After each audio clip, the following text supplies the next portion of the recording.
E aí, pessoal, tudo bem com vocês? Estamos começando aí mais um encontro do Nefi.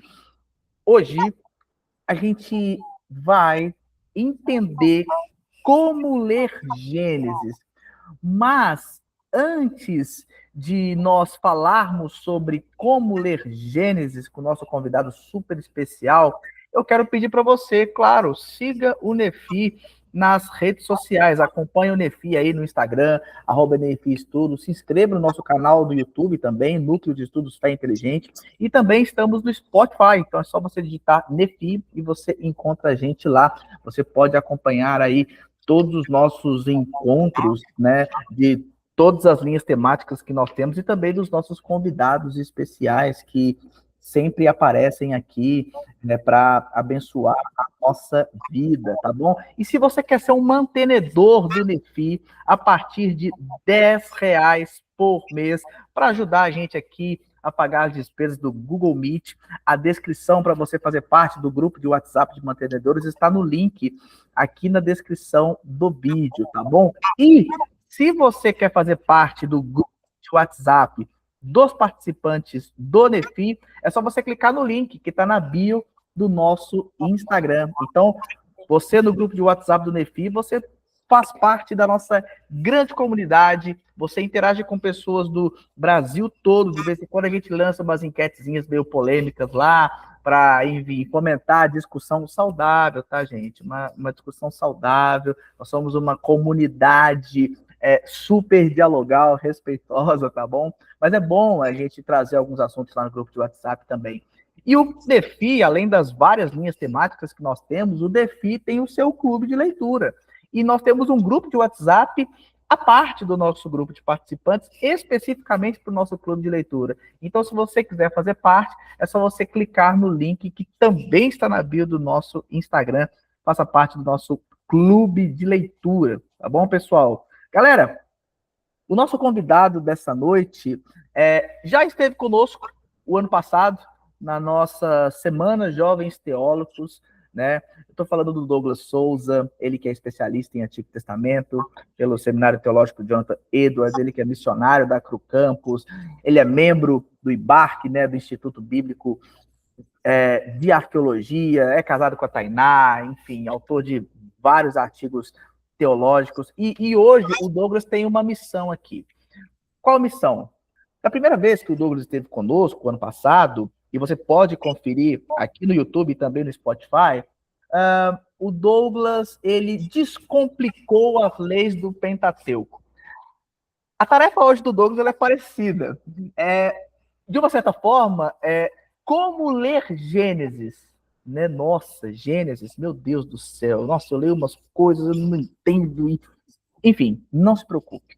Hoje o Douglas está aqui para ajudar a gente nesse sentido. Então, Douglas, meu irmão, meu querido, muito obrigado por mais uma vez estar aqui no Nefi, viu, meu irmão? Brigadaço, Deus te abençoe muito, viu? A palavra está contigo.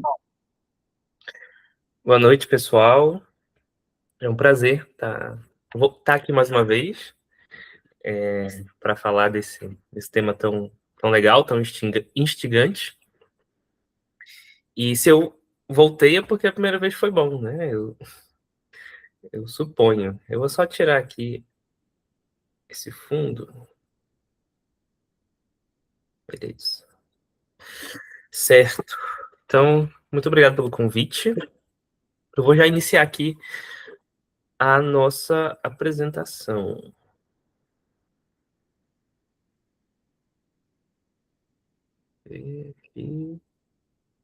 Oi, tá apresentando, né?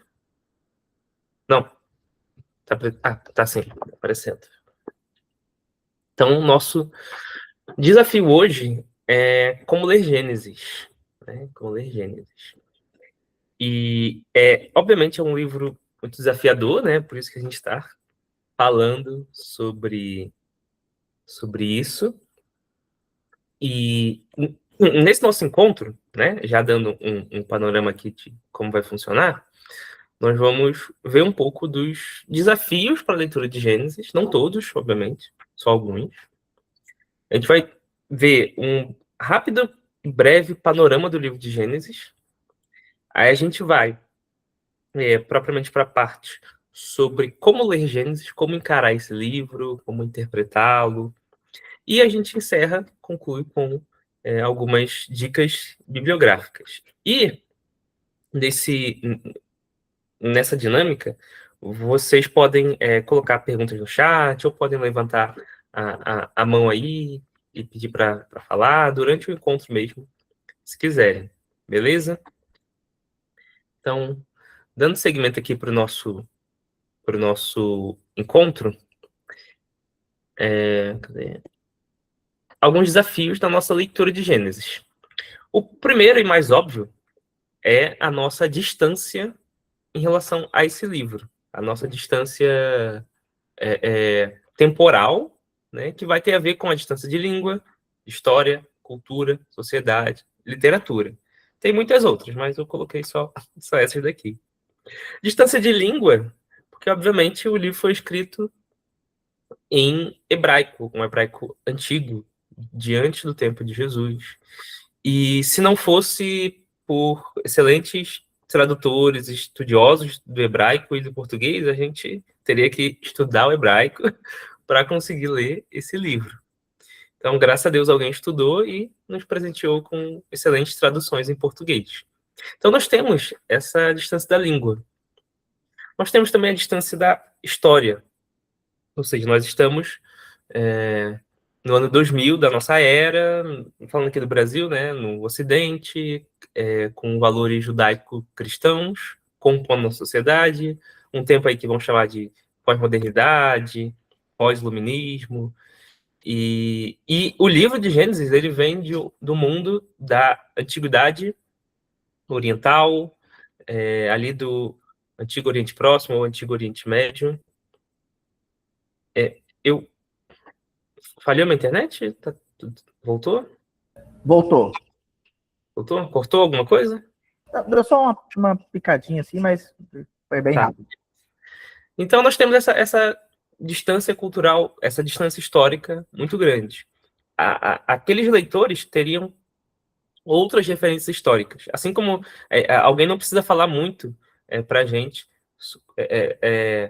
sobre 11 de setembro. Quando a gente ouve essa expressão, a gente já é remetido a um evento específico. Não precisa falar o ano, não precisa falar a cidade. 11 de setembro, você sabe do que está falando.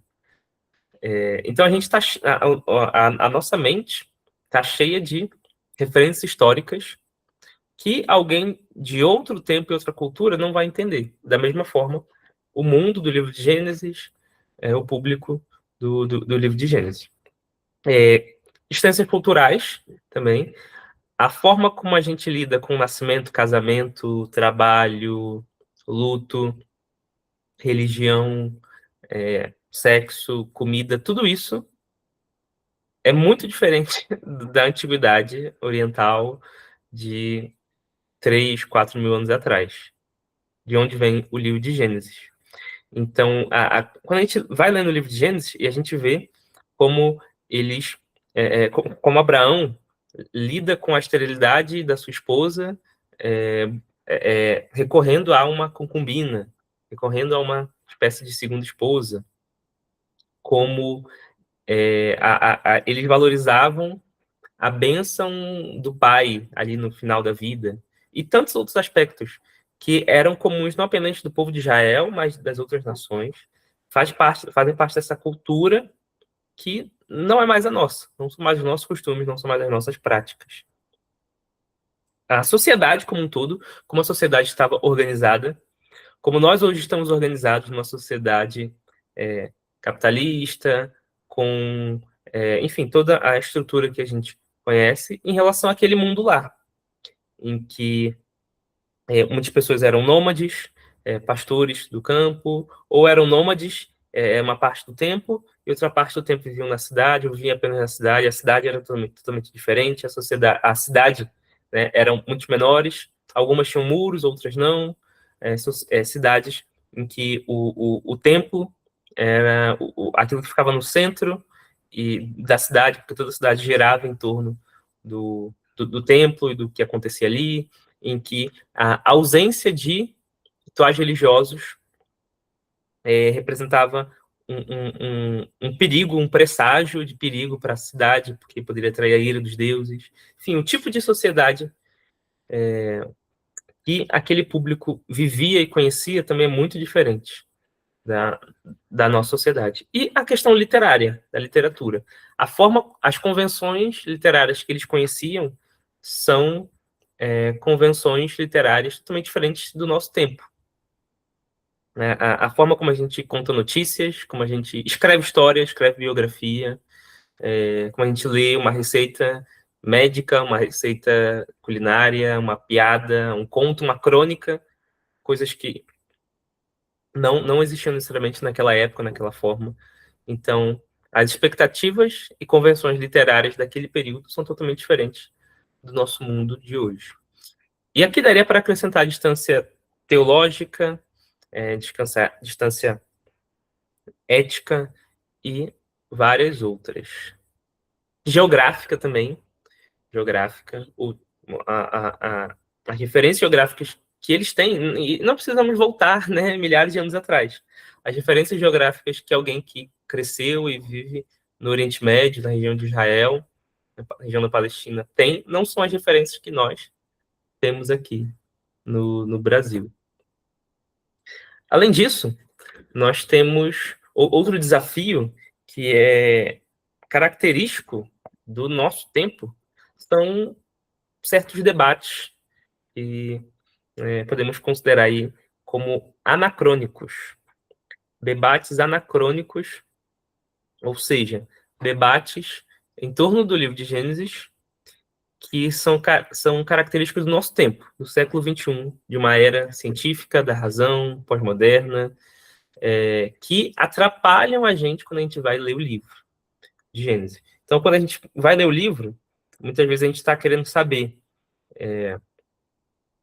se a evolução, se Gênesis está falando da evolução, se o homem veio de um ancestral em comum dos primatas, se o mundo surgiu em milhares de anos, em bilhões de anos, ou em 6 dias, ou em qualquer outra medida de tempo. Enfim, vários desses debates presentes no mundo hoje, presentes na internet, né, em vários vídeos que existem por aí, podem acabar ofuscando a nossa mente quando a gente pensa em Gênesis e quando a gente vai para o livro de Gênesis.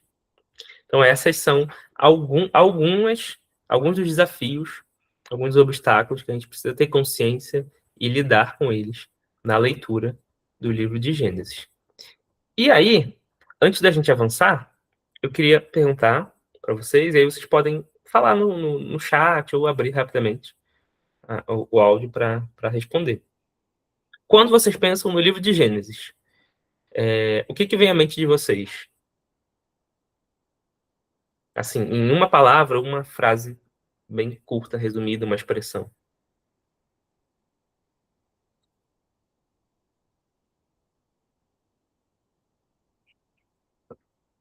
Criação, princípio, início de tudo, patriarcas, genealogia, sim. Mais alguém?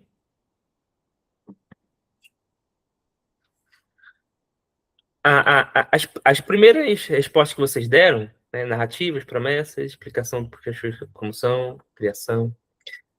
Vocês repetiram, né, algumas vezes a expressão criação, né, princípio. E, de fato, quando a maioria de nós, inclusive eu também, quando pensamos no livro de Gênesis, quando alguém quer fazer uma pergunta sobre Gênesis ou algo assim, a maioria das vezes a gente está pensando na questão da criação, na questão da origem da vida, do mundo, do universo. E, sim, o livro de Gênesis trabalha essas questões. Mas, quando a gente olha para um panorama do livro, a gente percebe que a maior parte dele não está falando sobre a origem do mundo, sobre a criação em si, sobre o início de tudo.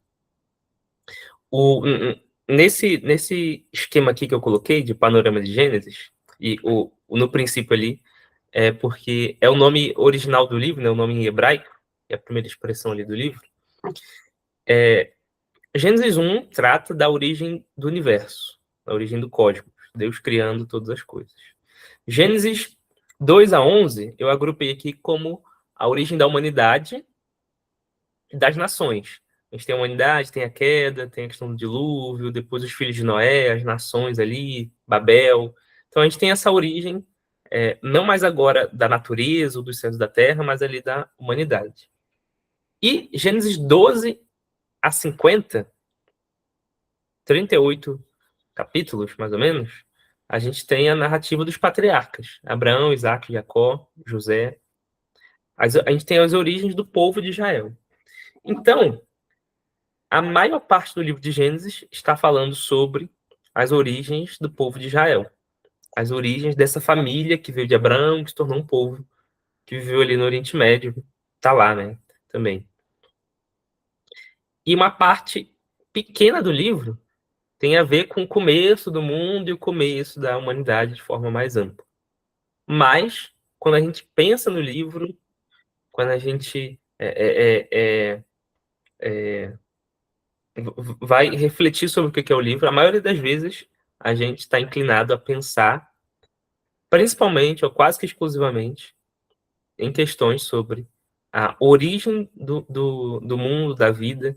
Então a gente precisa ter a nossa visão ajustada, né? Gênesis fala, sim, da origem do cosmos, da criação, mas ele é muito mais sobre a origem de Israel, sobre as origens desse povo que Deus elegeu, que Deus chamou, deu promessas a ele por meio dos patriarcas, ali em Gênesis. E aí nós temos aqui eu dei um panorama bem breve do livro de Gênesis, e aqui algo um pouco mais detalhado. Gênesis 1 e 2 vão trazer para a gente as origens do cosmos e da humanidade. As origens do universo, da vida. Eu não vou, a gente não tem tempo aqui de detalhar todas as coisas, mas eu entendo aqui que o narrador, o autor de Gênesis, está escrevendo esses 2 primeiros capítulos de uma forma a mostrar que Deus é o Criador e de forma a combater os outros relatos e as outras narrativas de criação que existiam no Antigo Oriente, que formavam a mentalidade de todo mundo que vivia ali, em Canaã, na Mesopotâmia e no Egito.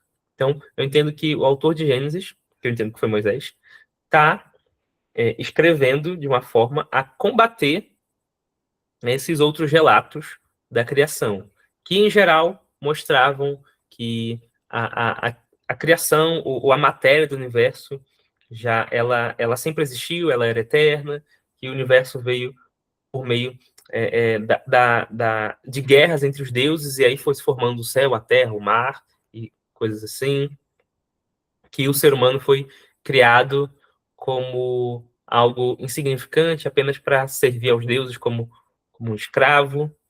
Então, eu entendo que o relato de Gênesis está escrito de forma a combater esse tipo de mentalidade e mostrar que quem criou todas as coisas foi o Deus que agora chamou o povo de Israel para servi-lo. Eu entendo também que aqui, em Gênesis 1 especificamente, a estrutura ali de 6 dias é uma estrutura literária em que o autor está organizando como Deus criou. Né? Não dá para detalhar aqui, mas esse tipo de interpretação ele já é bem antigo, remonta a tempos dos pais da igreja, de Agostinho, de ver ali uma espécie de uma maneira de ver o universo, a criação sendo organizada. A criação sendo organizada. Então, no primeiro dia, tem a criação da luz, no segundo dia, céus e terra, ou céus e mar, no terceiro dia, a terra. E aí, o terceiro dia começa a preencher aquilo que foi criado no primeiro dia, o quarto dia preenche o que foi criado no segundo dia, e o sexto dia preenche o que foi criado no terceiro dia, e o sétimo dia, que é o mais importante ali, uma das coisas mais importantes em Gênesis 1, é o ápice, é quando Deus descansa. Então, eu entendo também que esse Gênesis 1, ele está trabalhando, ou melhor, ele está descrevendo a criação do mundo como a criação de um templo.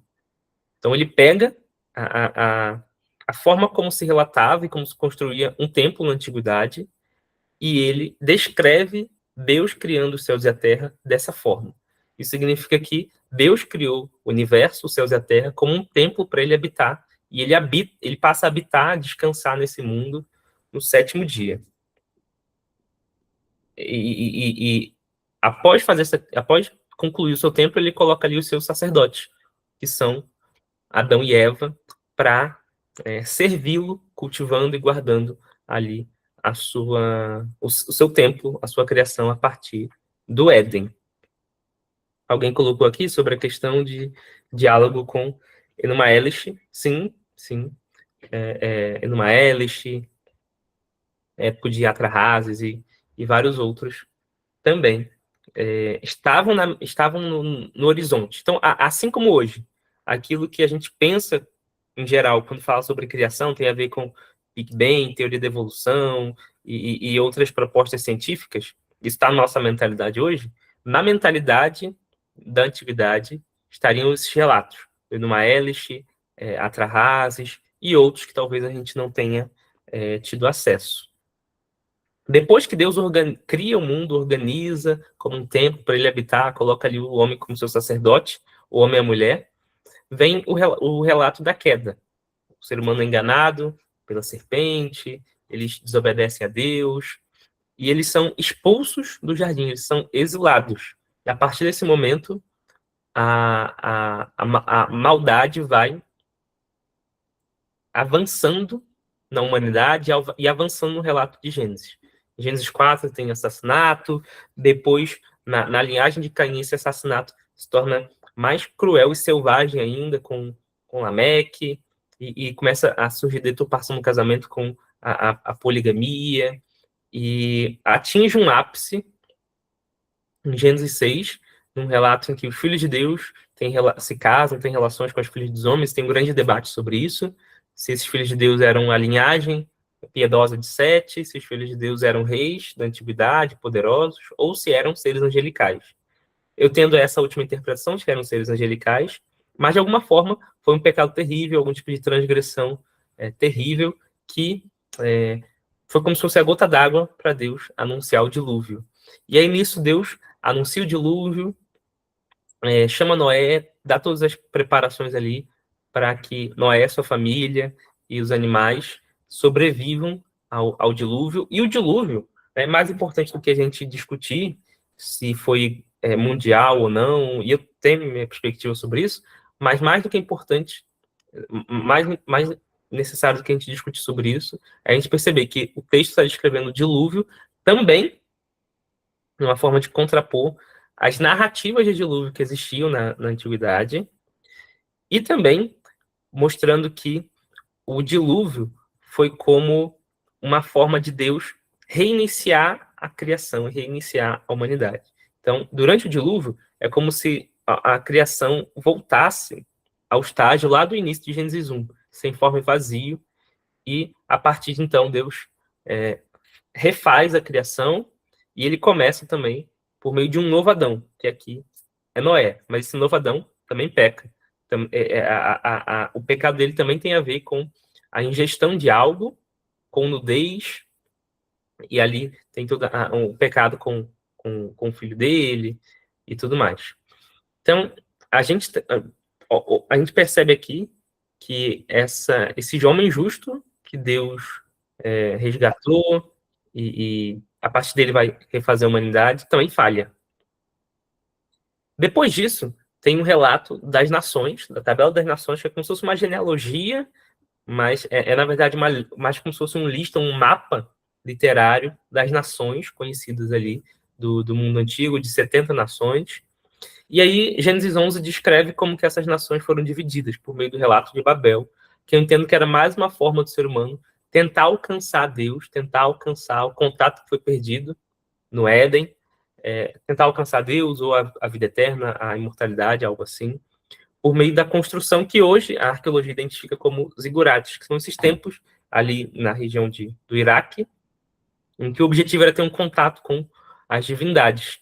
Então a divindade descia, descansava ali no templo, se manifestava ali, e os sacerdotes tinham um contato com a divindade. Eu entendo que a narrativa de Babel está contrapondo a esse tipo de prática da antiguidade e mostrando como que Deus frustrou esses planos. E a partir desse momento, quando Deus divide as nações, já que elas continuaram aí por caminhos de maldade e de afastamento de Deus. E aqui a gente vai vendo um progresso daquilo que começou lá com Adão e Eva. Adão e Eva pecaram, a maldade cresceu em Caim, cresceu em Gênesis 6, veio o dilúvio, aí depois do dilúvio a maldade do ser humano continuou crescendo, o ser humano continuou se afastando de Deus, chega em um ápice em Babel, e a partir daqui, Deus ele assumiu outra estratégia, tendo em vista ainda a humanidade. E essa estratégia é chamar Abrão, né, depois o nome dele é mudado para Abrão, ele chama Abrão, e a partir dele, Deus faz promessas, e uma dessas promessas é: em ti serão benditas todas as famílias da terra. Ou seja, Deus ainda tem em vista as nações que se rebelaram em Gênesis 11. Mas, a partir de agora, a forma que Deus vai usar para alcançar e abençoar as nações é por meio de Abraão e do que vai acontecer por meio da sua descendência. Então, nesse ciclo de Abraão, que vai de Gênesis 12 até 24, mais ou menos, quando ele morre, esse ciclo de Abraão, essas narrativas de Abraão, a gente vai ter promessas feitas a ele, ele indo para o Egito, e por conta da fome, e aí tem a questão da mentira ali, e o texto, ele vai sendo construído de forma a gente ficar o tempo todo em tensão. Por quê? Deus fez promessa a Abraão, e essas promessas começam com um filho, que vai gerar uma descendência. Mas, a todo momento, esse filho, que ainda não nasceu, ele está em perigo. Essas promessas estão em perigo. Quando Abraão vai para o Egito, e a gente fica naquela: será que Sara foi exposta por Abraão a esse perigo? Será que ela vai ter um filho com outra pessoa? Será que eles vão sair vivos dali? Depois tem a questão com Ló. Depois Deus reafirma a aliança. Tem a cena de Sodoma e Gomorra também, onde Ló foi morar e Deus está vindo em juízo contra aquela civilização. E aí nascem os filhos, primeiro Ismael e depois Isaac. Então, temos esse ciclo de Abraão, e Deus cumpre aquela primeira promessa de gerar um filho, o filho da promessa. Depois disso, a gente tem uma transição aí, que é o ciclo de Isaac. Isaac é o personagem desses patriarcas, ele é o que menos aparece, o que menos... Ele é o mais passivo de todos, mas ele é importante. Em Gênesis 25, 26, a gente tem as histórias ali de Isaac vivendo na terra de Canaã, tendo conflitos com os moradores dali, com os habitantes dali, por conta de poços de água, e a gente fica na tensão também de ver se Isaac vai conseguir ter filhos, se ele vai ser abençoado na terra, o que vai acontecer. Lendo atentamente, a gente percebe que Isaac e Rebeca levaram 20 anos para que eles tivessem os filhos, os gêmeos, né? Foram 20 anos de oração desse casal para que o milagre acontecesse. Mas Isaac é abençoado na terra, ele faz acordo com os moradores dali, e eles têm os seus filhos. E aí chega o grande personagem, um dos grandes personagens de Gênesis, que é Jacó. Esse que a gente pode chamar de ciclo de Jacó, que vai do 27 ao 36, mais ou menos. A gente tem Jacó enganando o pai. Antes disso, ele negocia com seu irmão ali a bênção da primogenitura. Depois ele engana o pai com auxílio e incentivo da sua mãe, na verdade. Depois ele foge por conta da ira, da fúria do seu irmão. E aí ele é enviado para a casa do seu tio Labão, que é irmão da sua mãe, Rebeca. Lá ele quer se casar com uma das suas filhas. Aí ele é enganado, né, pelo seu sogro. O enganador é enganado, e ele se torna um instrumento ali na mão das suas esposas, que o usam para ter filhos e disputarem entre si honra, status social. Depois disso, ele recebe uma direção de Deus para sair de lá, e aí tem toda a tensão com Labão, por conta da fuga de Jacó. No meio disso tem um relato de Diná também, que é violentada, quando eles voltam. Depois que eles voltam, tem a reconciliação com Esaú. Jacó vai para um lugar diferente de onde Deus direcionou, e aí tem a violência sexual contra Diná, e aí tem a reação violenta também dos filhos de Jacó contra os violentadores da sua irmã. Então tem todos é, essas tramas acontecendo ali, esse ciclo de Jacó. E aí entra José, a partir do 37 até o 50. E José é aquele que vai levar a gente dessa terra de Canaã para o Egito. Né? Ele vai ser vendido pelos irmãos, e aí ele vai parar no Egito. Lá ele prospera, mas é preso. Na prisão ele prospera, mas é esquecido. Depois ele é elevado à posição de governador. No meio disso, a gente tem a história de Judá. Eu coloquei aqui Matar, mas está errado, é Tamar, né? Que era a nora de Judá, e tem toda a situação ali. E um propósito dessa narrativa é a gente perceber o caráter de Judá, quem ele é, e depois contrapor com o Judá lá no final do livro de Gênesis. Um Judá que está disposto a entregar sua vida para ser preso, para que o seu irmão mais novo possa ser liberto e voltar ao seu pai. A gente vê esse desenvolvimento do personagem de Judá, mas aí tem a questão da prisão e tem a questão da fome também, que é o pano de fundo internacional ali, que vai fazer os irmãos se reencontrarem e a família de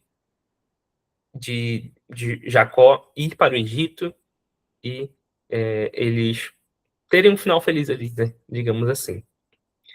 E dessa forma, José leva a família de Abraão, a família de Jacó para o Egito, e aqui a gente tem o panorama que depois vai iniciar o livro de Êxodo. Então, essa é uma visão geral do livro de Gênesis, né? Tem muitos detalhes aí que a gente passou por cima. Tendo em mente essa visão geral e ampla do livro de Gênesis, agora a gente precisa se perguntar como que a gente aborda esse livro. Será que a gente aborda ele como um livro científico, como uma história moderna, como um livro religioso para nos ensinar leis e coisas assim? Como que a gente aborda esse livro? Eu proponho que a gente aborde ele, né? Eu vou fazer várias propostas, mas a primeira delas é que a gente leia esse livro como literatura, com um livro com várias estratégias literárias, com vários artifícios literários. O que quero dizer com isso? Quero dizer que o livro tem coisas como rima e refrão, principalmente em Gênesis 1 a 11, sobretudo ali no relato da criação de Gênesis 1, Gênesis 2 também, no relato do dilúvio. Né? A gente tem, não exatamente um poema, mas o que alguns vão chamar de uma prosa elevada. É como se a gente tivesse um texto poético de um lado do espectro, do outro lado a gente tivesse um texto em prosa, que é o contrário de poema, né? Quando a gente escreve ali em linha contínua, digamos assim. E esses relatos iniciais de Gênesis, eles não são totalmente poesia, mas eles se aproximam desse aspecto. Por quê? Porque eles vão ter rima, vão ter belas repetições sonoras, vão ter refrões falando. Quando Deus fala, tudo que ele viu que era bom, a questão da separação, a questão de que a primeira frase de Gênesis tem a ver com o número 7, a segunda tem a ver com 14, enfim, ele está belamente estruturado, o primeiro capítulo de Gênesis, dando a entender que ele foi escrito quase de uma forma poética. Ainda é uma prosa, ainda é um texto não poético, mas ele está cheio de requintes literários nesse sentido. Tem o quiasmo, que tem a ver com algo que está no. Como é que eu posso explicar? O quiasmo ele é como se fosse um sanduíche. Acho que é uma boa explicação, né? Em que você tem algo no começo, por exemplo, falando A no começo. E aí, no meio, você tem B e C, e no começo, e no final, você repete o A de novo. E essa estrutura do quiasmo, ela tanto reforça o que está no começo e no meio, quanto ela chama atenção para aquilo que está no centro. Isso vai acontecer muito no relato do dilúvio, por exemplo, e em outras partes também. Tem um enredo, que é a trama das sessões narrativas, que você tem as várias cenas juntas, formando um clímax, formando um momento de perigo, depois você tem o ápice, tem a conclusão daquela tensão, por exemplo, as promessas. Tem as promessas feitas a Abraão, aí você tem vários perigos no meio, obstáculos, tensões, clímax, e um desses grandes momentos de tensão está em Gênesis 22, quando Deus pede Isaac para ser sacrificado. E Isaac já nasceu, ele é a promessa, mas ele precisa dar continuidade. E como que ele vai dar continuidade se ele morrer ali no sacrifício? Mas aí aquela tensão é resolvida, e no capítulo, 2 capítulos depois, que é Gênesis 24, a gente tem Isaac casando. Então a gente tem a garantia, né, de que Isaac vai ter filho, vai continuar a descendência. Então, esse é parte do enredo ali de Abraão. A gente tem as cenas padrão, que é um dos aspectos mais interessantes, que tem a ver com cenas como se elas fossem modelos que vão se repetindo ao longo do livro, e não apenas do livro, ao longo da Bíblia. Por exemplo, a cena de um casal sendo testado, se eles vão ser fiéis a Deus ou não. Então a gente tem essa cena ali com Adão e Eva, mas a gente tem essa cena também com os outros casais dos patriarcas. Sara e Abraão, Rebeca e Isaac, mas, e todos eles sendo testados, se eles vão ser fiéis a Deus ou não. Além disso, a gente tem as cenas padrão em torno de irmãos que brigam. A gente tem isso com Caim e Abel, Esaú e Jacó, Ismael e Isaac. Depois vai ampliando para os filhos de Jacó, que aí são 12 contra 1, né, 11 contra 1. Mas a gente tem essa característica de irmãos brigando. E essas cenas padrão, elas estão ali para tanto que a gente conecte todas essas histórias, perceba que elas são parte de algo maior, quanto para que quando a gente lê uma narrativa que está começando com uma cena padrão que a gente já conhece, a gente possa se preparar para o que vai vir. Então, a gente percebe isso às vezes em filme, quando o filme, um grupo de jovens vai entrar numa casa deserta, que morreu alguém, está de noite chovendo. Essa cena já te prepara para que você perceba que vai acontecer alguma coisa ruim ali, né? Ou um perigo sobrenatural, algum acidente, alguma coisa assim vai acontecer. Porque você conhece aquela cena padrão de alguém indo para aquele cenário num momento de escuridão, de chuva, ou algo assim. E a Bíblia está recheada dessas cenas padrão.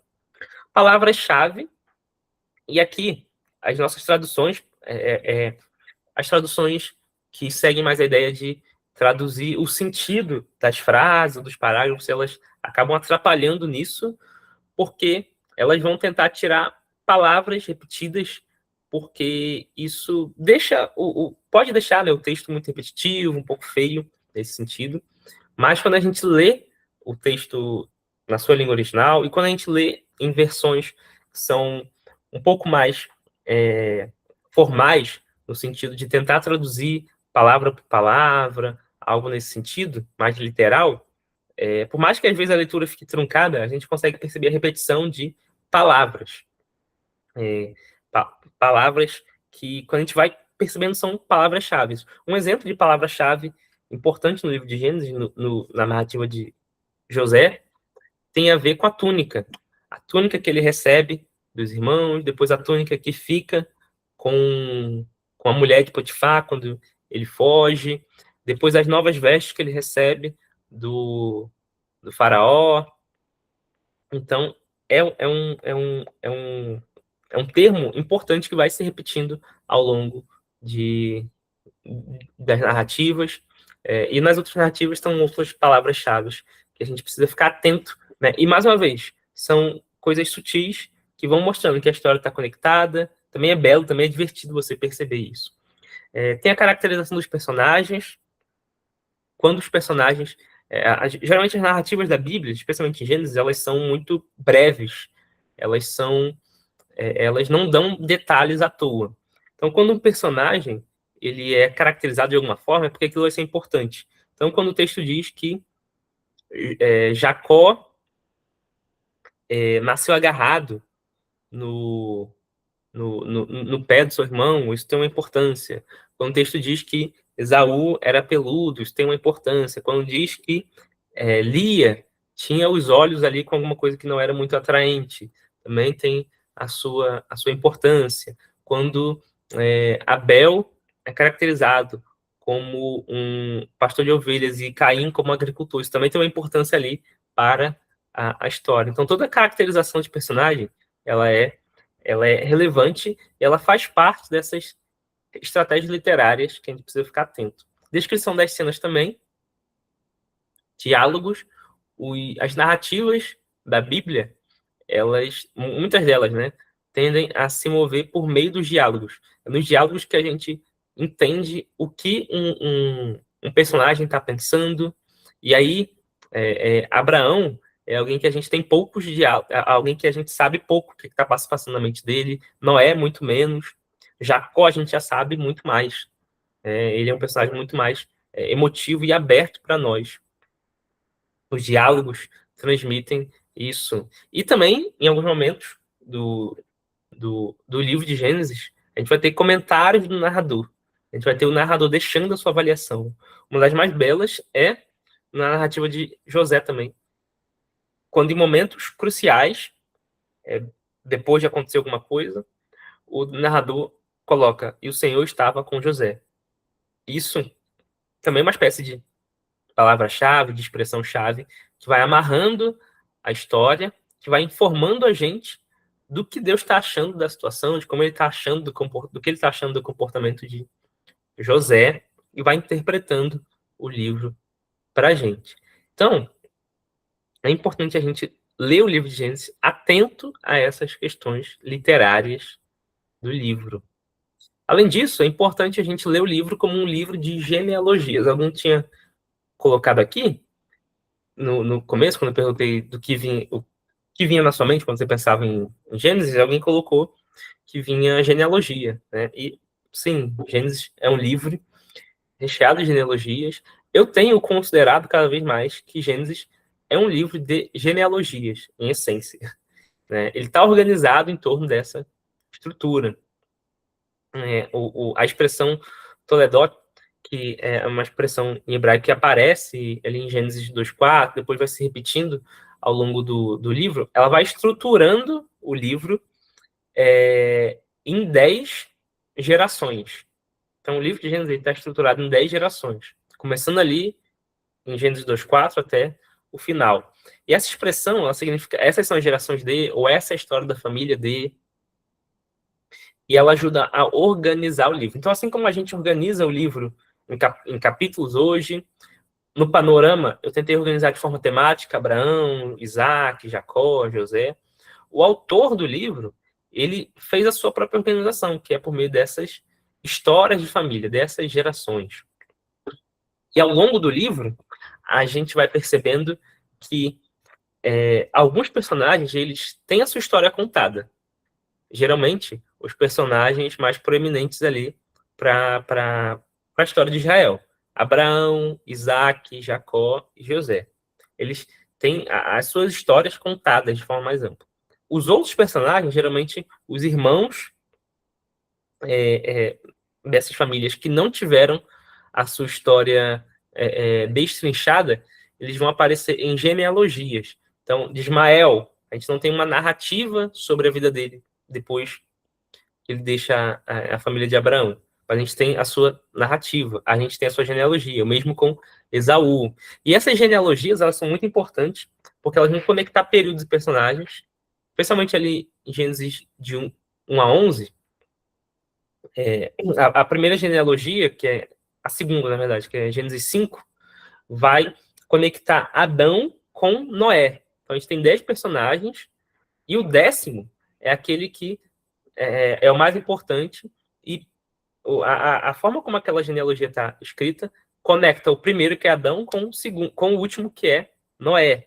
Depois a gente tem o mesmo lá em Gênesis 11, conectando Sem, que é, na verdade, Noé, que é o Noé, que é esse novo Adão, conectando com Abraão. Então é como se Abraão, o foco agora vai estar em Abraão, no que Deus vai fazer por meio de Abraão. E ela também conecta grandes períodos, conecta aí a criação com o dilúvio, com o chamado de Abraão. Ela também ajuda a resumir longos períodos. Então, em Gênesis 5, ao invés do narrador contar o que aconteceu com cada personagem ali, ou simplesmente pular de Adão para Noé, ele resolve resumir esses longos períodos naqueles personagens ali. Como se ele estivesse dizendo, aconteceu muita coisa aqui, mas não tem espaço, não tem tempo para contar. Eu vou só dizer quem viveu e vamos seguir para o próximo personagem. Mas essas genealogias também nos ajudam a ver a bênção de Deus por meio dos filhos, já que era uma das bênçãos iniciais de Deus, que o homem se reproduzisse, enchesse a terra, mostra isso. A longevidade, aqueles grandes números ali, tem todo o debate sobre o que significa, mas parece que eles têm a ver com essa bênção de Deus ali para as pessoas, representada ali na duração da sua vida. E também ajuda a legitimar personagens e funções, né? Adão é esse personagem inicial, proeminente, importante na criação e na queda. Aí, o descendente dele, em foco, vai ser Noé. Ou seja, Noé é como se ele estivesse sendo legitimado como um novo Adão, com a mesma uma função semelhante, de dar origem a uma nova humanidade. Depois, Abraão vai dar origem, não a uma nova humanidade geral, mas um novo povo da aliança de Deus. Então, a genealogia tem essas funções. Tem outras ainda, mas não. Essas já ajudam a gente a ler melhor esse tipo de escrita que, para nós, pode ser bem estranho, né? Lembrando que genealogia não é o mesmo que a nossa árvore genealógica moderna, que a gente está acostumado, e pega lá e vai remontando a nossa linhagem sanguínea exata. É um pouco diferente. Ainda que possa ter a ver com questões familiares. É importante também ler Gênesis como história. E aqui eu poderia ter acrescentado como um tipo de história antiga, né? Não com os nossos padrões, mas com os padrões antigos. Ler Gênesis como história tem a ver com reconhecer a sua intencionalidade, ou seja, o narrador ele tem intenções ao escrever, intenções claras. Ele quer falar para você que Deus criou, que Deus chamou Abraão, que Deus fez isso, fez aquilo. Ele está sendo muito intencional ali nos seus propósitos. Toda história, seja moderna, seja escrita por um historiador secular, ateu, toda história tem o seu aspecto intencional. Por mais que muitas vezes a gente tente ser imparcial ao contar uma história, ou ao fazer algo assim, tente ser neutro, a neutralidade, de forma completa, ela é utópica, não tem como. A forma como a gente escolhe enfatizar alguma coisa ou enfatizar outra, a escolha de palavras, tudo isso carrega algo intencional. Em Gênesis isso está muito, muito expresso. Ela também é interpretativa porque ele não está apenas contando eventos, mas ele está interpretando para a gente esses eventos. Ele não apenas diz que o mundo surgiu, mas que Deus criou. Não diz apenas que o ser humano pecou e se afastou de Deus, mas ele interpreta como que aquilo aconteceu, que foi uma influência maligna. Ele interpreta não apenas que vários infortúnios vieram sobre José, mas que Deus estava com ele, e no final a gente tem a interpretação de que os irmãos tentaram mal contra José, mas Deus reverteu em bem. Então, o autor ele está interpretando para a gente aqueles eventos ali. Também é uma história teológica, porque tem a ver com os atos de Deus, tem a ver com o que Deus está fazendo no mundo, tem a ver com questões espirituais. Então, o assassinato de Abel por Caim não foi apenas uma questão social entre pastores e agricultores, não foi apenas uma questão emocional ou um trauma que Caim tinha do seu irmão, mas o autor vai colocar em foco a questão teológica, o pecado de Caim, a questão maligna em Caim é o que está em foco ali. Então, aspectos teológicos nessa história. É uma história que está em constante interação com o mundo antigo, especialmente Gênesis 1 a 11. Na criação, está interagindo e se contrapondo aos relatos antigos. Na queda, também. Nas genealogias, as genealogias também existiam no mundo antigo, e as genealogias de Gênesis estão se contrapondo a essas genealogias comuns ali, porque geralmente quem tinha genealogias eram os reis e os sacerdotes, porque isso ajudava eles a manterem a sua dinastia preservada, registrada. Muitas vezes o início da genealogia remontava aos deuses ou a heróis míticos para uma forma de validação dos personagens atuais. Então, a minha genealogia seria importante porque eu sou um rei poderoso, porque eu descendo do deus tal, ou do semideus tal.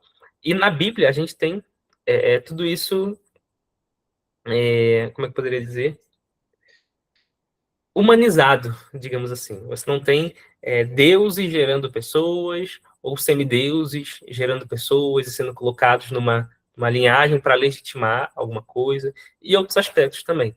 Então, na criação, na queda, na genealogia, no relato do dilúvio, no relato de Babel, no relato ali dos filhos de Deus com as filhas dos homens, em tudo isso, essas porções de Gênesis estão interagindo com a mentalidade daquele mundo, com outros relatos daquele mundo, fazendo uma espécie de contranarrativa ou apologética, mostrando quem é o Deus verdadeiro. A história também é seletiva, obviamente, ela vai escolher contar algumas coisas e não contar outras. Vai escolher focar em um personagem e não em outro. Contar um evento e não outro. E também ela é uma história biográfica. Sobretudo ali a partir de Abraão, vai focar na vida de grandes pessoas, de personagens e suas famílias.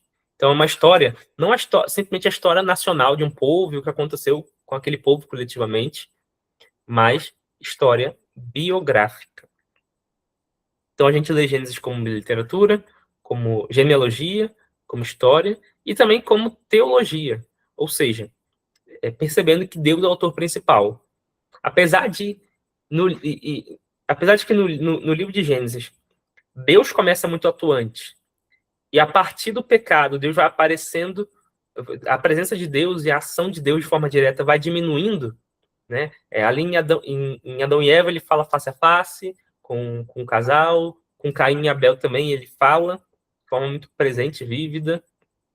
Continua ainda um pouco com Noé, com Abraão, diminui com Isaac, com Jacó, por meio de sonhos, de algumas visões, é um pouco mais esporádico a ação de Deus, a ação humana vai ganhando muito mais proeminência. Em José, você tem sonhos esparsos assim de José, mas você tem um comentário, o Senhor estava com ele. Mas a ação de Deus, ela se torna muito mais nos bastidores. Então, ao longo do livro de Gênesis, conforme o pecado vai avançando, a humanidade vai se afastando de Deus. Deus, ele continua sendo o ator principal, mas ele vai aparecendo cada vez menos na narrativa. E isso também é teológico. Isso também mostra esse afastamento da humanidade. O tema da bênção, que aparece lá em Gênesis 1 e 2, de Deus vendo que é bom, de Deus abençoando a terra, Deus abençoando a humanidade. E essa bênção vai aparecer de forma direta lá em Abraão, quando Deus abençoa Abraão, mas aparece também nas genealogias, com as pessoas que vivem muito, que têm muitos filhos, elas também estão sendo abençoadas, porque parte da bênção era a reprodução. O templo, e aqui templo, o que eu quero dizer é essa presença divina, que estava ali na criação inicial, estava com o homem no Éden. O Éden é como se fosse o santo dos santos, do templo que Deus criou. E aí a presença é perdida. E o ser humano fica sem essa presença, e essa presença ela vai ser retomada de forma mais íntima e profunda lá em Levítico, quando Deus chama Moisés para entrar na tenda, e aí tem a preparação ali para que o povo volte a se relacionar com Deus por meio da presença de Deus manifesta ali na Arca da Aliança, na tenda de Moisés. Então, a presença que foi perdida lá em Gênesis 3 é retomada lá em Levítico, sobretudo em Levítico 10, depois Levítico 16. A questão da ordem e da desordem, porque em Gênesis 1 Deus está organizando a desordem inicial. O mundo estava sem... A terra estava sem ordem, estava sem forma vazia. Deus começa a organizar tudo aquilo, colocar tudo em ordem. Depois do pecado, tudo começa a entrar em desordem novamente. A família, os irmãos, os relacionamentos, a sociedade como um todo. Aí tem um colapso no dilúvio, depois tem um colapso em Babel, e a desordem continua ali nas relações familiares e em outros aspectos também. A questão muito importante da promessa que Deus faz aos patriarcas, que continua nos outros livros do Antigo Testamento e também de Jesus, a aliança que Deus faz com Abraão e refaz com Isaac e também com Jacó, e depois vai ser retomado também com Moisés, e o papel da fé, porque Gênesis vai dizer que Abraão creu, né, e por isso ele foi imputado como justiça. Isso vai ser retomado também lá no Novo Testamento, uma discussão muito importante para Paulo, para Tiago também. Então, está recheado de temas teológicos importantes, inclusive importantes para o Novo Testamento. E também o ciclo, ou a sequência de pecado, juízo e graça, em que a gente vê ali na queda, o ser humano pecando, Deus vem dar as palavras de juízo, mas oferece um ato de bondade, de graça, ao vestir o ser humano. Depois, mesmo com Caim, Caim peca, Deus emite o juízo contra ele, mas oferece um ato de graça com a marca ali para que ninguém matasse Caim. Depois, em Gênesis 6 também, o pecado dos filhos de Deus e filhos dos homens, Deus emite o juízo, e o ato de graça é Noé ser preservado. Depois, lá em Babel, novamente, pecado, o juízo de Deus dispersando a torre, a humanidade, e o ato de graça é em Gênesis 12, com Abraão. Então, essa sequência vai mostrando que Deus leva a sério o pecado, ele trata com seriedade, mas ele não elimina, não exclui a sua bondade, a sua graça, ele continua sendo misericordioso, paciente, para alcançar essa humanidade que está em constante rebelião e afastamento contra ele. Todos esses temas e vários outros que a gente poderia explorar são temas teológicos importantes em Gênesis, que muitas vezes passam desapercebidos quando a gente se concentra naqueles debates anacrônicos e secundários que eu falei lá no início. E a gente tem também um conselho, eu coloquei 2 conselhos aqui, de Agostinho.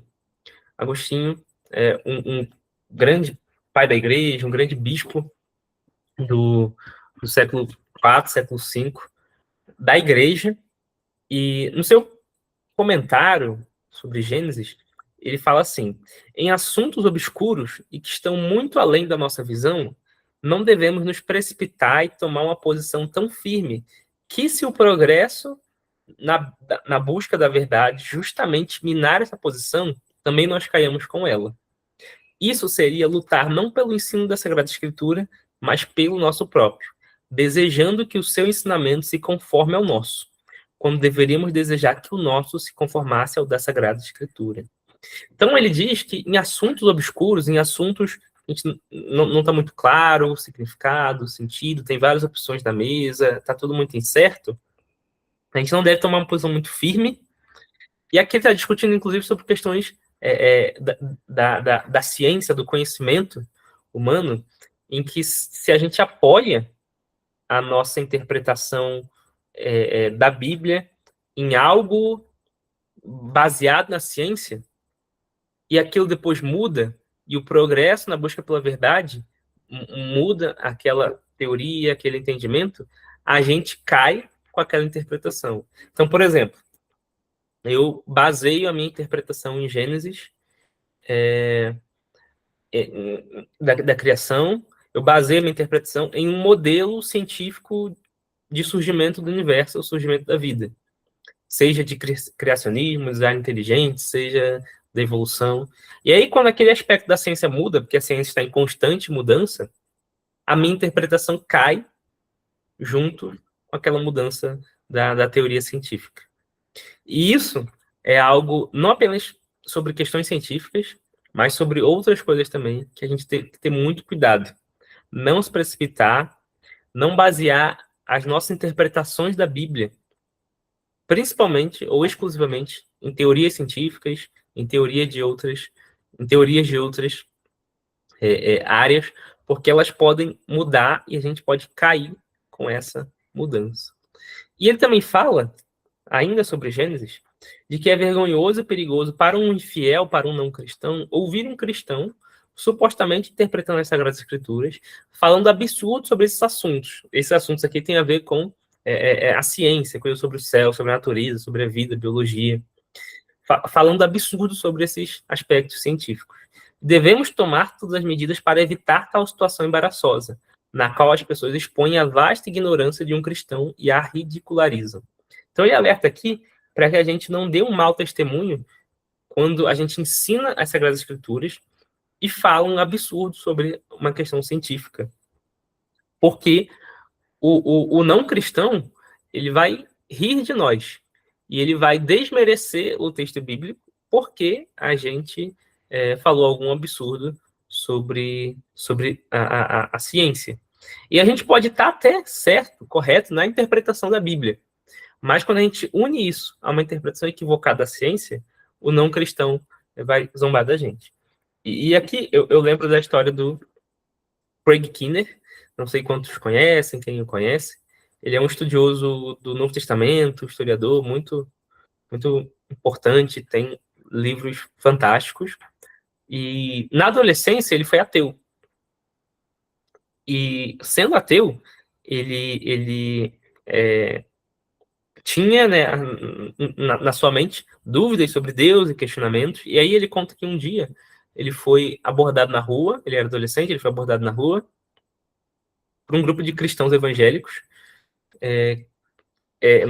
nos Estados Unidos. E aí eles começam a evangelizar o Craig Keener, e ele fala assim, eu sou ateu, né? Mas eles continuam falando, ele ouve, e aí eles depois ele começa a levantar questionamentos, começa ali um debate, e aí ele lança aquilo que ele entendia que era a cartada final contra os cristãos, isso na década de 80, se não me engano. Ele lança a sua cartada final, que ele pergunta assim, e se Deus criou todas as coisas, e os dinossauros? E aí os cristãos respondem, os dinossauros foi o diabo que colocou aqueles ossos lá. E aí ele até fala, né, que para uma pergunta tola, ele recebeu uma resposta tola. Né? E aí, diante daquilo, ele ridicularizou os cristãos e foi embora. Mas, apesar dessa questão, aqueles cristãos ali falaram o evangelho para ele. E falaram que ele estava num caminho de ir para o inferno sem Jesus. E ele foi para casa. E aí, quando ele chegou em casa, ele teve uma experiência com Deus. Uma experiência sobrenatural, em que Deus se revelou a ele. E ali ele se rendeu e se tornou um cristão. E aí ele fala, comentando hoje sobre essa história dele, que apesar do absurdo científico que ele ouviu dos cristãos, ele ouviu ali o evangelho verdadeiro e foi o que Deus usou para salvá-lo. Mas, e glória a Deus por isso, graças a Deus por isso, mas talvez ele tivesse tido menos resistência se os cristãos ali tivessem tido outra postura em relação àquela questão científica. Então, essa história eu conto para ilustrar como que a nossa postura científica pode acabar nos atrapalhando, apesar de Deus também usar isso não vai, de modo algum, impedir Deus de fazer aquilo que ele quer fazer para salvar as pessoas. Mas fica esse importante conselho de Agostinho para nós. E quem quiser saber mais sobre esse tema, eu estou lançando um curso chamado Como Ler Gênesis, um guia para leitores no século XXI. Vai ser um curso diferente dos outros que eu já fiz. Nos outros, geralmente eu fazia uma aula ao vivo com o pessoal, depois deixava gravado. Nesse aqui, as aulas já vão estar todas gravadas, vocês vão apenas adquirir e acessar. O curso está dividido em 4 módulos, são cerca de 24 aulas. As aulas serão curtas, de 15 a 20, 25 minutos no máximo. A gente vai discutir vários temas sobre temas controversos, autoria, historicidade. A gente vai estar falando deixa eu só ler para vocês aqui rapidamente. São 4 módulos. O módulo 1 é uma introdução ao livro de Gênesis. A gente vai explorar mais os desafios, o panorama, a autoria de Gênesis e também a questão de ler Gênesis como história, literatura e teologia. Coisas que eu mencionei aqui, mas lá vai estar mais explorado. O módulo 2 é sobre como ler Gênesis de 1 a 11. Então a gente vai falar mais detalhadamente sobre a criação, a queda, a genealogia, a corrupção, o dilúvio, a tábua das nações e a Torre de Babel. O módulo 3 tem a ver com as narrativas dos patriarcas. A gente vai explorar se os patriarcas existiram, contexto histórico, e como ler a jornada ali de cada um dos patriarcas, as questões históricas, teológicas, literárias deles. E o módulo 4 são tópicos especiais, como ler Deus em Gênesis, como ler Gênesis dentro do Antigo Testamento, Jesus e Gênesis, como Gênesis foi lido ao longo da história pelos pais da igreja, tanto no cristianismo quanto no judaísmo, como ler Gênesis, como ler a criação de Gênesis após a teoria da evolução, que é o nosso caso aqui no século XXI, como ler o lugar da mulher em Gênesis, uma discussão também bem importante e atual, e, por último, sobre como tem sido o debate de Gênesis na academia hoje entre os estudiosos. Então, a gente está lançando nos próximos dias, eu divulgo melhor nas redes sociais, também lá no grupo do Nefi, e também aqui no vídeo do YouTube, depois eu vou deixar lá o link para esse curso, quem quiser acessá-lo. E eu estou disponibilizando aqui, para quem está ouvindo aqui ao vivo, ou vai ouvir depois no YouTube ou no Spotify, um cupom de 15% de desconto nesse curso. O cupom é Gênesis 50. Basta vocês inserirem lá depois. E vai ficar mais ou menos um mês ativado aí esse cupom. E para encerrarmos, algumas dicas bibliográficas. O livro Como Ler Gênesis, do Tremper Longman, é muito bom, bem curto, fácil de ler, vai explorar muitos desses temas que a gente falou aqui. E 2 livros que estão em inglês, que é o Encountering the Book of Genesis, do Bill Arnold, e o Discovering Genesis. São livros também sobre essa temática de como ler Gênesis de forma bem simples. São livros muito, muito didáticos, tranquilos de ler. Eles não têm aí nem 200 páginas, se não me engano. Para questões literárias, Robert Alter, ele fala sobre o Antigo Testamento como um todo, questões narrativas, mas ele trabalha muito a narrativa de Jacó, de Judá também, de José, é muito bom.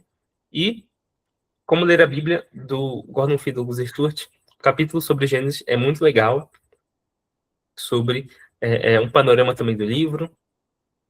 Algumas questões históricas, o The Old Testament, que é a introdução ao Antigo Testamento do Richard Harris. O capítulo de Gênesis é muito bom, bem atualizado, traz questões históricas também muito importantes. Esse livro aqui, antigo, da década de 80, se não me engano, mas ele continua muito valioso. Ensaios nas narrativas patriarcais, vai falar sobre a religião dos patriarcas e várias outras coisas, o nome de Deus na narrativa dos patriarcas, ele é muito bom.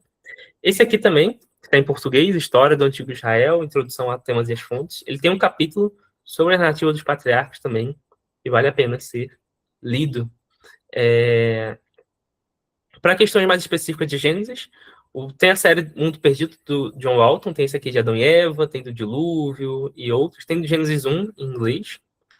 E esse livro aqui, que eu gosto muito, que é o Dicionário do Antigo Testamento, o Pentateuco, ele tem vários artigos muito, muito bons sobre vários temas de Gênesis, criação, dilúvio, queda, Babel, cada um dos personagens importantes ali de Gênesis. Vale a pena também conferir. Comentários, o Gordon Vernon, que é o clássico aí dos comentários evangélicos, bem profundo. O comentário do Bruce Wattick também, muito bom, em português é o melhor, com muita atenção às questões literárias. E esse do Andrew Steeman, também é muito bom, é recente, um comentário aí em inglês. E para finalizar, algumas questões de debates. Temos vários livros sobre debates em Gênesis, eu separei esses 3. Gênesis, história, ficção ou nenhum dos dois. A gente tem 3 estudiosos. Um defende que é uma história literal, outro defende que é uma história literária, teológica, e outro defende que é um pouco mais para ficção. E é um livro muito bom de debate, e ele funciona assim: um estudioso escreve um capítulo defendendo a sua tese, e aí no final os outros colaboradores fazem críticas àquela tese. Então, é muito bom. Esse também é a mesma pegada sobre o Adão histórico, 4 perspectivas sobre a existência de Adão, sobre o relato de Adão. E esse outro aqui, A Origem, que é da ABC2, não é exatamente sobre o livro de Gênesis, mas é sobre a origem da vida. Vai tocar em temas de Gênesis, mas não é necessariamente sobre o livro. Então, quem se interessa por esses debates, pode conferir esses livros. E é isso, gente. Esse foi nosso encontro sobre como ler Gênesis. Estamos abertos agora para perguntas, comentários. Mano, cara, primeiro te agradecer demais por essa exposição, por esse tema tão importante que há muito tempo eu já queria trazer aqui para o Nefi. Nós já tivemos alguns encontros onde a gente tocou um pouco sobre alguns aspectos que você levantou, mas esse é o primeiro encontro que nós temos que olha Gênesis de uma maneira mais detalhada, né? E como é bom, né, ter essa perspectiva de como ler Gênesis. E, galera, adquiram o curso do Douglas, tá? Olha, gente, tem cupom aqui, tá bom? Gênesis 50. Olha, assim que o Douglas lançar esse curso aí em breve, gente, vale muito a pena, adquiram, tá bom? Nós do Nefi super recomendamos, tá? E se você, galera que está ao vivo aqui, né? Quem quiser fazer perguntas, pode levantar a mão e abrir câmera e microfone, ou abrir só o microfone, ou colocar a sua pergunta aqui no chat, tá bom? Enquanto a galera vai pensando em perguntas, Douglas, cara, eu tenho uma pergunta que é a seguinte, cara. Eu não lembro onde eu ouvi isso, tá? Eu não lembro, mas eu queria aproveitar a ocasião aqui e perguntar o seguinte. Gente, pode parecer viagem o que eu vou perguntar aqui, mas é porque realmente eu ouvi alguém dizer isso. O que eu ouvi foi o seguinte.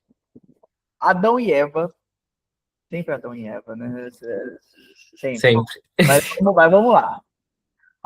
O papo é o seguinte, que Adão e Eva, na verdade, foi... Como é que eu posso explicar? Como se fosse uma família escolhida para ser retratada, uma família escolhida para retratar a criação da humanidade. Escolheram Adão e Eva para fazer esse retrato. Essa afirmação tem algum sentido? Não tem algum sentido? A pessoa estava viajando legal na maionese, assim?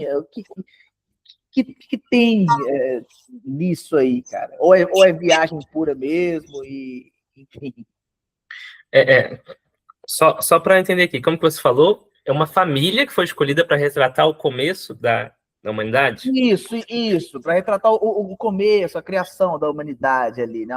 Pegaram a família de Adão e Eva, ok, vamos escolher eles aqui para a gente retratar aqui, para explicar o início da humanidade.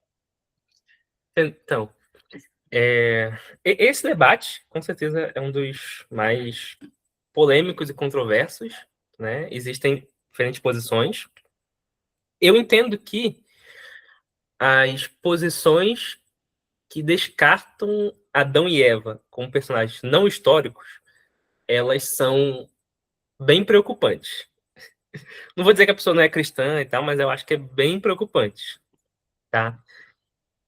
Mas existem várias possíveis leituras e interpretações assumindo um casal histórico. E existe a perspectiva de que foi um casal histórico que deu origem a toda a humanidade. Existe a perspectiva de que havia uma comunidade de seres humanos e Deus elegeu um como líderes e aí tratou com eles ali no jardim, eles pecaram e tal, e aí contaminou o mundo. Tem essas perspectivas. Tem também o debate que tenta olhar para as evidências biológicas e rastrear quando esse casal teria surgido. E aí a gente tem diferentes proponentes. Tem proponentes que colocam mais ou menos 10 mil anos atrás, quando teve a explosão do Neolítico, se não me engano. A gente tem aí, se não me engano, John Stott e Tim Keller. Deixa eu pegar aqui que eu tenho a lista. Tá.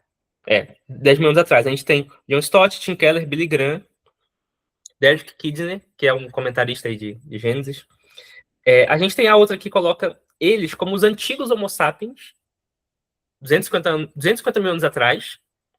A gente tem aqui C.S. Lewis e James K. Smith.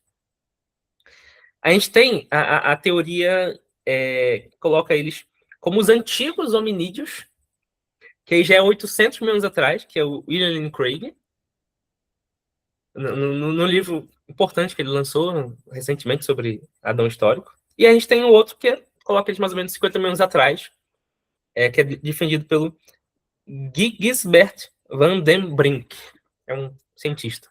Então a gente tem essas diferentes posições para tentar situar um casal histórico. Mas a gente tem outras interpretações também, que eu já acho mais preocupante, que entendem eles como uma representação simbólica do início da humanidade,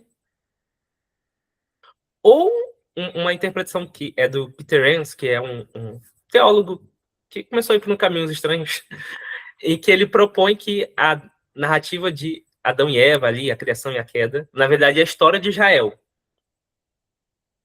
Então é como se fosse um espelho da história de Israel, e aí ele tira esse aspecto histórico de Adão e Eva e coloca como se fosse, na verdade, a história de Israel. Porque Israel estava num lugar prometido e foi exilado e perdeu a presença de Deus e tal.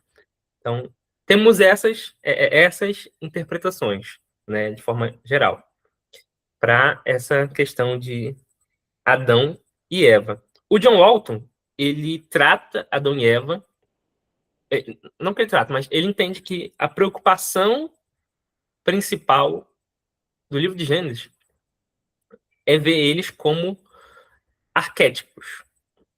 Ele entende que eles são personagens históricos, mas que a preocupação do texto não é retratar a historicidade, mas retratar a interpretação do que aconteceu.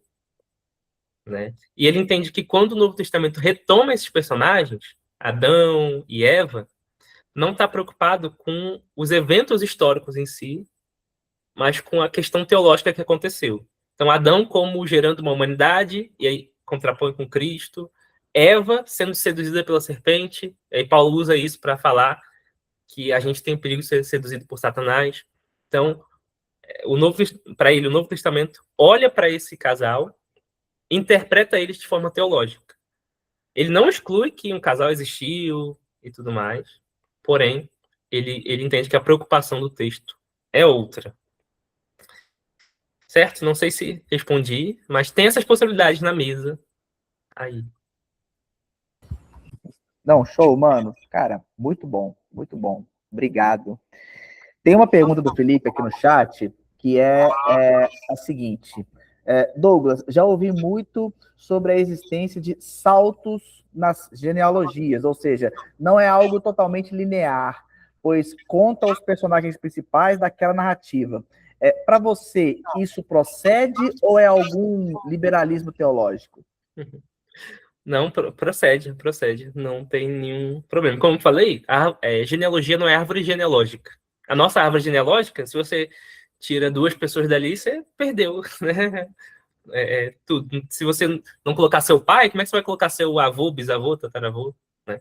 Mas era muito comum as genealogias antigas darem saltos. Por quê? Porque eles tinham um propósito. Então, um exemplo claro disso é a genealogia de Jesus em Mateus 1. Mateus escolhe 14 pessoas para colocar na genealogia de Jesus. O número 14 também é o número do nome de Davi. Então, Jesus é apresentado ali como filho de Davi. Então, tem todo um jogo ali literário também acontecendo. Mateus seleciona aquelas pessoas. Lucas já coloca uma narrativa, uma genealogia mais extensa. Da mesma forma, se a gente pegar todas as genealogias do Antigo Testamento, de Crônicas, de Gênesis, e tentar ler elas como se fosse uma árvore genealógica de quem gerou quem, a gente vai se perder, vai achar que tem contradição, porque ele está pulando pessoas. Tem pessoas que às vezes tinham 2 nomes, ele coloca um nome ali, em um lugar, em outro lugar coloca outro nome. Não existia uma palavra para avô, bisavô, tataravô. Então, ele poderia colocar que o meu tataravô me gerou e eu gerei meu neto. E aí a gente pode ler como se fosse um sendo pai direto do outro, biológico, sanguíneo. Mas ele está preocupado com encaixar a pessoa naquela genealogia ali. Outra coisa, Gênesis 5, né, e outras partes, mas sobretudo Gênesis 5. A gente tem ali 10 nomes de Adão a Noé. E quando a gente compara com outras genealogias antigas, a gente vê que muitas seguiam esse padrão do 10, com o último sendo mais importante, e o 7º também sendo proeminente. Quem é o 7º, né, na genealogia entre Adão e Noé? É Enoque. Enoque é o único personagem que recebe um comentário sobre ele, que ele andou com Deus, Deus tomou para si. Então, Enoque quebra o padrão daquela genealogia, porque naquela genealogia todo mundo tem filhos e filhas, vive tanto tempo e morre. Enoque quebra esse padrão, porque ele não morre. A mesma coisa na genealogia de Gênesis 4. A genealogia de Gênesis 4 é a genealogia de Caim. Também tem 10 nomes. O 7º é o mais importante ali, que é Lameque. Porque Lameque é alguém que comete um pecado terrível ali. Então, e a gente tem um contraponto ali. Um personagem terrível na 7ª genealogia de Caim e um personagem muito piedoso na 7ª genealogia de Sete, que foi arrebatado para Deus. Então, essas questões, elas mostram para a gente que as genealogias têm propósitos temáticos. Com o 10, com o 7º, quando ele comenta alguma coisa. Eu escrevi, ano passado, um artigo sobre genealogia no Pentateuco.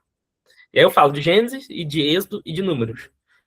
Eu posso colocar depois no grupo do Nefi, né, ou aqui no YouTube também, o link para esse artigo falando sobre todas essas questões literárias aí das genealogias no Pentateuco e também nos outros povos ali.